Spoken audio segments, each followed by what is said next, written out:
Со дополнителна дејност, што наскоро се очекува да профункционира во рамките на работата на јавното предпријатие Стипион, ќе се реализира иницијативата за воспоставување на јавен превоз во Штип, најави денеска градоначалникот Иван Јорданов. Во наредниот период на седница на Совет ќе практично додадеме дополнителна дејност на јавното предпријатие Стипион, за да може да се организира овој јавен превоз со наша логистичка и финансиска поддршка, да се набават или да се изнајмат автобуси кои што ќе бидат користени за организирање и за одвивање на јавниот градски превоз кој што е долго очекувана заради ценовните покачувања на енергенсите, на нафтата.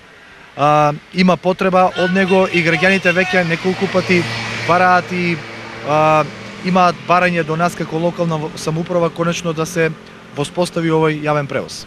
За таа цел, денеска општината во соработка со Автомакедонија реализира промотивно возење на првиот електричен автобус по штипските улици. Се работи за 100% електричен автобус, 100% еколошки, кој што го провозевме низ градот и соодветен е со габаритот на инфраструктурата на градот и лесно успеавме да се движиме низ штипските улици. Возниот распоред на јавниот превоз е без промени. Значи тоа е населба на Чердаклија, мислам село Чердаклија, во кој што линии ќе спаднат населба Македонка и населба Балканска, железничка.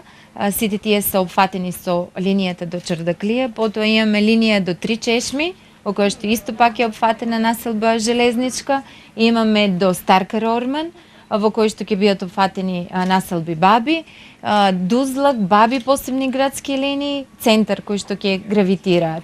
Тоа се за почеток тие линии кои што се мислиме дека ќе бидат најфреквентни. Кога јавниот превоз ќе профункционира, од општината со информација дека граѓаните навремено ќе се информирани, но тоа би било за релативно краток временски период.